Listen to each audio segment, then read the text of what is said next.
संध्या आरती का समय हो चुका था। निर्मला जी और उनके पति भंवरलाल जी ने घर में दिया बत्ती किया और फिर संध्या आरती के लिए मंदिर चले गए, जो कि घर के पास ही था। पर जाने से पहले घर की बहू सुनीता को आवाज़ लगा गए कि हम मंदिर जा रहे हैं। लेकिन सुनीता अपने कमरे से निकलकर बाहर ही नहीं आई। वो अक्सर ऐसा ही करती थी। इसलिए निर्मला जी और भंवर जी ने दरवाज़ा बंद किया और अपने 2 साल के पोते समर को लेकर वहाँ से रवाना हो गए। जब तक दोनों लौट कर वापस आए, तब तक बेटा सूरज भी घर पर आ चुका था। उसे देखते ही भंवरलाल जी खुशी खुशी प्रसाद लेकर उसकी तरफ बढ़े। अरे बेटा, तू आ गया, ले प्रसाद खा। आज तो मंदिर में बहुत ही सुंदर झांकी सजी थी। समर तो देखते ही खुश हो गया। तू और बहू भी जाकर देखा। लेकिन सूरज ने प्रसाद न लेकर चिल्लाना शुरू कर दिया। पापा, कब तक चलेगा ये सब? आप लोगों को घर में शांति रास नहीं आती ना? अब मैं ऑफिस में काम करूं या फिर आप लोगों के घर का मैटर सॉल्व करता फिरूं? उसकी बात सुनकर जैसे भंवरलाल जी को बहुत ज़ोरदार झटका लगा हो, वो चुपचाप जड़वत वहीं खड़े रहे। तब निर्मला जी बोली, अरे बात क्या हुई है, वो तो बताओ, क्यों चिल्ला रहा है? अच्छा, नाटक तो आप ऐसे कर रही हैं जैसे आपको कुछ पता ही नहीं। कब तक मैं आप लोगों का बोझ अपने सर पर ढोती रहूं? नौकरानी बनाकर रख दिया है मुझे। आप अलग क्यों नहीं हो जाती? कम से कम हम तो आज़ादी से ज़िंदगी जिए। खुद तो ज़िंदगी जी ही ली, अब शांति से हमें तो रहने दो। सूरज के बोलने के पहले ही सुनीता बीच में बोल पड़ी। उसकी बात सुनकर निर्मला जी हैरानी से पूछने लगी, बेटा, मुझे तो अभी भी समझ में नहीं आ रहा कि तू किस बात से नाराज़ है और हमने ऐसी कौन सी टोका टोकी की है तुझ पर जिससे तेरी आज़ादी में खलल पड़ गया। निर्मला जी ने कहा तो सुनीता ने सूरज की तरफ पलट कर कहा, देख लो अपनी माँ का नाटक। आपको तो यही लगता है ना कि ये मुझ पर टोका टोकी नहीं करती। अरे सुबह सिर्फ इतनी सी बात थी कि मैं दाल चावल बना रही थी, बहुत दिनों से खाने की इच्छा कर रही थी, लेकिन तुम्हारी माँ ने मुझे बनाने तक नहीं दिया। अब बताओ, क्या मैं अपनी मर्जी से दाल चावल बनाकर भी नहीं खा सकती? यही औकात है मेरी इस घर में। कहती कहती सुनीता आंखों में आंसू भर लाई, जिसे देखकर सूरज और भड़क गया। माँ, बहू को बेटी नहीं समझती हो तो बहू तो समझो, आखिर वो भी इंसान है। अरे एक दाल चावल की क्या औकात, जो आपने इतनी सी बात पर इसका दिल दुखा दिया। मेरी कमाई का क्या फ़ायदा अगर मेरी पत्नी दाल चावल के लिए तरस रही है तो? सूरज की बात सुनकर निर्मला जी ने इतना ही कहा, मैंने बहू को दाल चावल बनाने के लिए मना नहीं किया था। मैंने सिर्फ यह कहा था कि बहू हमारे लिए रोटी बना लेना, क्योंकि हमें चावल पचते नहीं हैं। हाँ, तो इसका तो यही मतलब है ना कि आपने मुझे रोटी बनाने के लिए कहा, चावल नहीं। बहू, बात को क्यों बतंगड़ बना रही हो? मतलब तो तुमने अपनी मर्जी से निकाला है। अब की बार भंवरलाल जी ने कहा। पापा, आप बीच में मत बोलिए, अभी मैं आपसे बात नहीं कर रहा हूँ। सूरज ने उन्हें चुप कराने की कोशिश की तो भंवरलाल जी ने पलटकर कहा, क्यों ना बोलूं? जब तुम अपनी पत्नी के लिए बोल रहे हो तो मैं भी अपनी पत्नी के लिए बोलूँगा। तो फिर ठीक है पापा, आप अपने ईगो के साथ खुश रहिए, हमें अपनी आज़ादी के साथ खुश रहने दीजिए। हमें नहीं रहना आपके साथ, हम अलग हो जाएंगे। सूरज ने दो टूक जवाब दिया। ठीक है, तुम अलग होना चाहते हो तो अलग हो जाओ। क्या हमें समझ में नहीं आ रहा कि आए दिन छोटी छोटी बातों पर जो बतंगड़ हो रहा है घर में, वो किस लिए हो रहा है? कहकर भंवरलाल जी अपने कमरे में आ गए। पीछे पीछे निर्मला जी समझाने के लिए कमरे में आई तो भंवरलाल जी ने उन्हें चुप रहने का इशारा किया। निर्मला जी, अपनी माँ की ममता से उठकर तो देखो। तुम्हें समझ में नहीं आ रहा कि रोज़ छोटी छोटी बातों पर बतंगड़ क्यों बन रहा है? घर में तमाशा क्यों होता है? क्यों नहीं समझती हो? वो लोग हम लोगों के साथ रहना ही नहीं चाहते। और सबसे बड़ी बात, उन्हें यह गलतफहमी है कि हम लोग उनके साथ रहते हैं तो हमारा खर्चा वो लोग उठा रहे हैं। आखिर भंवरलाल जी के कहने पर निर्मला जी भी चुप हो गई। आखिर कुछ दिनों से यही सब तो हो रहा था घर में। कल घर में मटर पनीर की सब्जी बनी थी तो सुनीता ने निर्मला जी और भंवरलाल जी को खाना परोसा।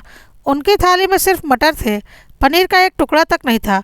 जब निर्मला जी ने कहा तो सुनीता ने मुंह बिगाड़ते हुए कहा, माँ जी, पनीर इतना सा ही था, समर ने खा लिया। तब भी निर्मला जी चुप हो गई।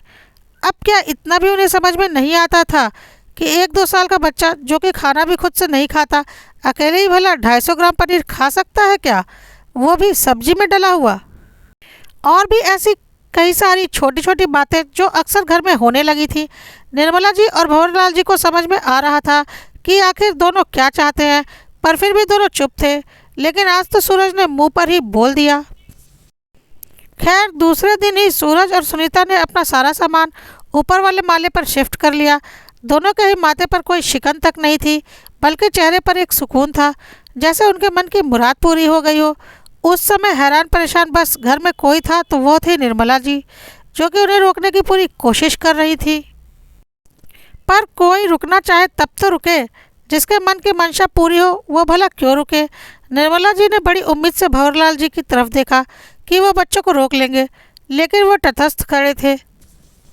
अब तो सुनीता और सूरज की मौज ही मौज थी। लेट तक सोना, मन हुआ तो घर पर खाना बनाया, नहीं तो बाहर से मंगा लेना। कुछ दिन तो ऐसे ही ऐशो आराम में बीते, यहाँ तक कि समर को अपने मायके छोड़कर आए दिन शॉपिंग करना, बाहर घूम कर आना, बाहर ही खाना खा कर आना। कुछ दिनों तक ये सब कुछ अच्छा लगा, लेकिन लोग भूल जाते हैं कि रहना तो उन्हें धरती पर ही है। हर इंसान की अपनी एक सीमा होती है। जैसे ही 15-20 दिन बीतते, सुनीता के मायके में उसकी भाभी ने साफ कह दिया कि रोज़ रोज़ बच्चे को यहाँ छोड़कर ना जाया करें, हमें भी बहुत काम होते हैं। इतना ही घूमने का शौक़ है तो फिर बच्चे को अपने साथ लेकर घुमा फिरा करो।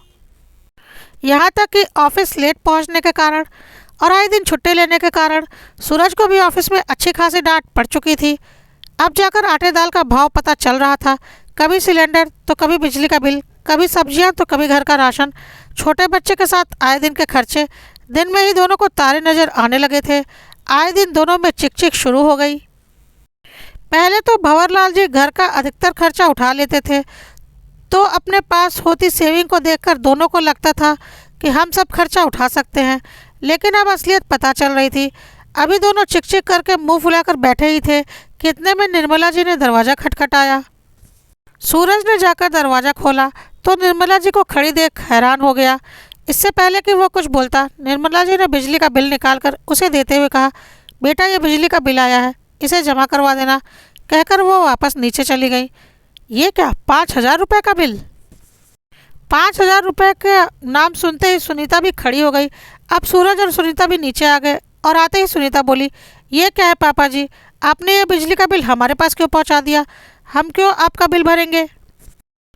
उसकी बात सुनकर भंवरलाल जी बोले, देखो बहू, हमारे हिस्से का बिल हम दे रहे हैं, ये तो तुम्हारे हिस्से का बिल है। तुम शायद भूल रही हो कि दोनों माले के मीटर अलग अलग हैं। अरे तो 5,000 रुपये? क्या हमने 5,000 रुपये की बिजली फूंक दी? ज़रूर आपका बिल भी उसी में मिला हुआ होगा। सुनीता अभी भी मानने को तैयार नहीं थी। भंवरलाल जी मुस्कुराकर बोले, बहू, ये जो तुम रात रात भर टीवी देखती हो, पंखे कूलर चलाकर छोड़ जाती हो ना, तो बिजली का बिल तो इतना आएगा ही। वैसे भी 5,000 तो बहुत कम है। कई बार तो 8-8 हज़ार और 10-10 हज़ार का भी बिल आता था, जो कि मैं भरता था। अब तो सुनीता की आवाज़ तक नहीं निकल रही थी। ऐसे कैसे घर चलेगा भला? अचानक सूरज ने सिर पर हाथ रखते हुए कहा, बेटा तुम्हें लगता है ना कि घर के बड़े बुजुर्ग बहुत टोका टाकी करते हैं। असल में वो लोग होते हैं तो तुम कई चीज़ों से बच जाते थे। कई चीज़ों के खर्चे तो हम ही करते थे, पर तुम्हें लगता था कि तुम हमें संभाल रहे हो, हमारी जिम्मेदारी उठा रहे हो। पर बहू, तुम ये भूल गई कि तुम हमारे साथ रहती थी, हम तुम्हारे साथ नहीं। माँ जी, मुझे माफ़ कर दो, मुझे सब समझ में आ गया। मायके वालों से रिश्ते बिगड़े सो अलग, यहाँ खुद की गृहस्थी भी नहीं संभाल पाई। सुनीता ने माफ़ी मांगते हुए कहा। तो सूरज बोला, माँ, क्या हम दोबारा साथ नहीं रह सकते? नहीं बेटा, तुम अपने आज़ादी के साथ रहो, हमें अपने हिसाब से रहने दो। अब की बार भंवरलाल जी ने कहा। पर पापा, गलती तो बच्चों से ही होती है, माफ़ कर दो। सूरज ने हाथ जोड़ते हुए कहा, देख बेटा, तू मेरा बेटा है, इसलिए तुझे माफ़ भी कर दिया, लेकिन रही बात साथ रहने की, तो अब नहीं। एक बार तो बर्दाश्त कर चुके हैं, पर अब बर्दाश्त नहीं होगा। और वैसे भी तुम्हें घर गृहस्थी संभालनी आनी ही चाहिए। हम लोगों की छाँव में तुम ये सब नहीं सीख पाए। एक ही मकान में तो हैं, माले अलग अलग हुए तो क्या हुआ? भविष्य का मुझे पता नहीं, लेकिन अभी फ़िलहाल तो दोबारा एक साथ नहीं। आखिर भंवरलाल जी के कहने पर सूरज उनकी बात को समझ गया और चुपचाप उनके पैर छूकर ऊपर वाले माले पर चला गया। अब कम से कम एक ही बिल्डिंग में अलग अलग माले पर रहने के बावजूद वो लोग एक तो थे। और भंवरलाल जी भी उन्हें यह समझाना चाहते थे कि घर गृहस्थी को कैसे सामंजस्य के साथ चलाया जाता है और भविष्य के लिए बचत भी की जाती है और उसके लिए कितना त्याग करना पड़ता है। और भंवरलाल जी और निर्मला जी के साथ रहते हुए उनके बेटे बहू यह चीज़ कभी नहीं सीख पाए। इसलिए उनकी माफ़ी मांगने के बावजूद भी जीवन की सच्चाइयों से उनका सामना करवाने के लिए भंवरलाल जी को यह कड़ा फैसला लेना ही पड़ा।